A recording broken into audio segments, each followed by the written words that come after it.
So this is part 2 for our hot topic conversation on charter schools, and Crystal did a great job of providing some detailed background information about charter schools, especially in comparison to public schools and some of the common issues in terms of differences and similarities.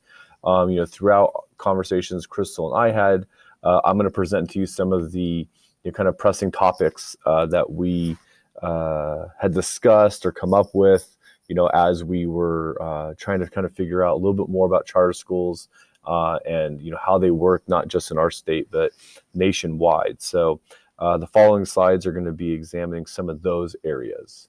Our first question was, do independent study programs by charter schools provide an adequate education for students?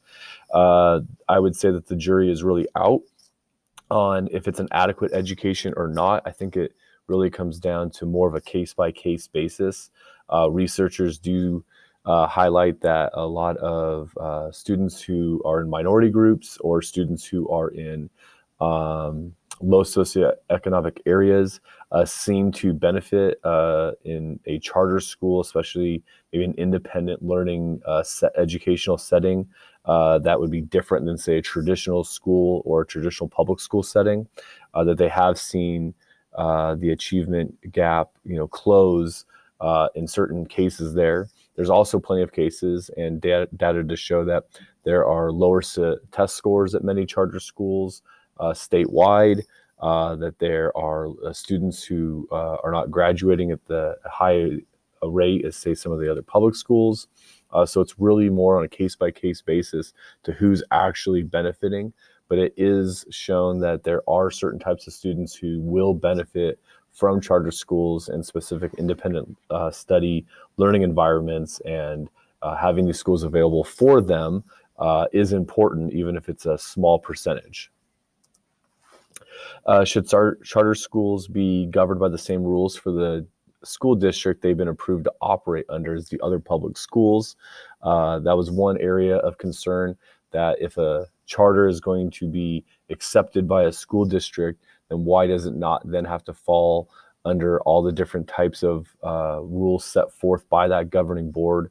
Crystal highlighted in the part 1 of our presentation that charter schools have their own governing board. They have their own people to adhere to in terms of how they're going to allocate funds, different rules and regulations. They get a lot of different types of freedoms that other public schools don't have.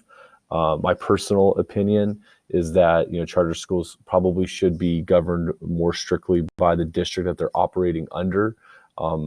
If they're going to be operating under that district and servicing the community and educating the students of that community, then there should be standards in place for everybody.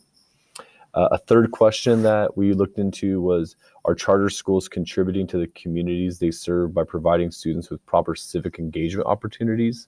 One drawback to the independent learning system that many charter schools fall into is really the fact that they are removed from a lot of the different types of community activities that a traditional public school is very much ingrained in. Independent learning or alternative learning, allowing students to kind of come and go as they please or do a lot of work at home, then doing the bare minimum in terms of community service projects, just to kind of make sure that they do fit a certain qualification.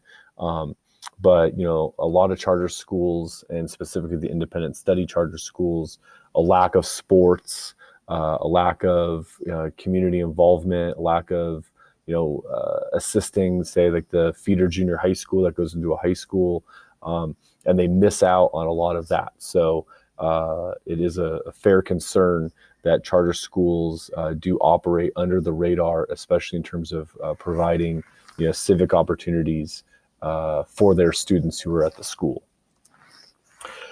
Fourth question we talked about was credit recovery. Credit recovery is a popular method to help at-risk students who need alternative education setting in order to graduate high school. Our question was, should public schools provide a better plan to help these students rather than use a charter school? For example, the district that I work at is the Hart Union School District. They do have an independent study program, Learning Post High School. One aspect that I do know about Learning Post High School is that it's not a popular option. It is not pushed school on like our specific school site or other school sites. It is more of an option provided by counselors, in kind of one-off situations. Um, I think that in our specific area, Opportunities for Learning is a charter school under the Hart Union School District, and that charter school is more heavily used as an alternative setting for students more than, say, Learning Post High School. And I do think that public schools should continue to develop, an alternative study program and not just rely on an outside source like an outside charter school, but to do more with that. So I am happy that Learning Post is available for the students within our school district, but I do know that it's not the most widely used option available.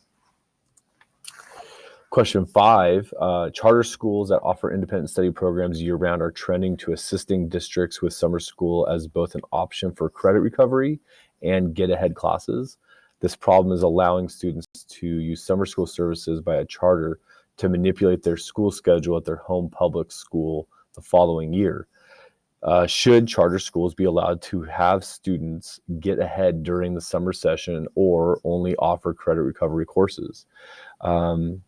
Specific Opportunities for Learning in our school district does offer credit recovery as their main educational goal in terms of assisting students, whether it's teen pregnancy, students who are classified as homeless, students who maybe are bullied or don't fit in, students who work like child actors.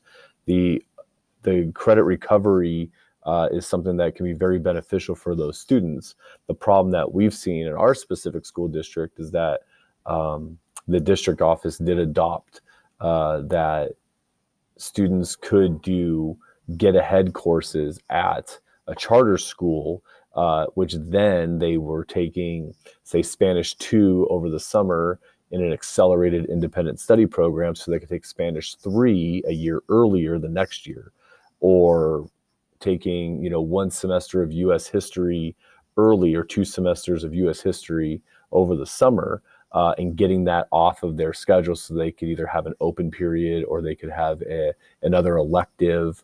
And we've been running into issues with that about students manipulating their schedule and not necessarily using summer school as an opportunity to catch back up, but rather to put themselves in a more advantageous schedule in the future. And it's very much a topic of debate amongst teachers on my specific campus. And finally, our last question was, should charter schools charge tuition or solely be dependent on public or state funding? Since they do operate and they are able to use their funds in very specific ways that is unique to their charter school, like we discussed earlier, not having to adhere to the same rules that maybe other public schools have within a school district, that if they're going to be able to have such autonomy in terms of how they go about their learning, then maybe they should be a tuition-based funding. They should have tuition-based funding instead of public funds or state funding to help manipulate that. And so it's an interesting area. I'm not 100% sure, which way I'd want to go on that. I do know that there's a lot of at-risk students that would not be able to afford tuition that do benefit from attending charter schools or independent study programs. That was their best way to either recover on credits, or that was their best way to find a way to finish up high school. And a fee-based, tuition-based program would maybe eliminate them from having certain options. And then that would really defeat the purpose of helping at-risk students.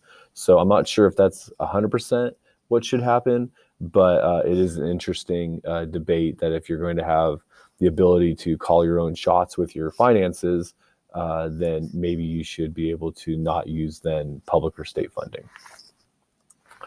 So for our second activity, one of the 6 questions that I just discussed here, we'd like you to write a response to at least one of them in your own opinion. So the link here is to a shared Google Doc that we can all collaborate on. I typed it in black, so maybe if you guys wanted to type into a different, color, blue, maybe green, have some fun with it.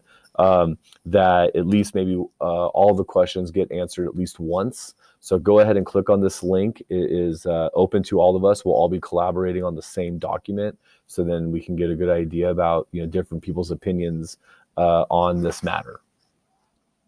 And then at the end here, the different references of different organizations or different websites that Crystal and I were able to find a lot of our information in terms of learning a little bit more about charter schools. Other than that, thank you very much. I really appreciate it, and I'll see you guys later.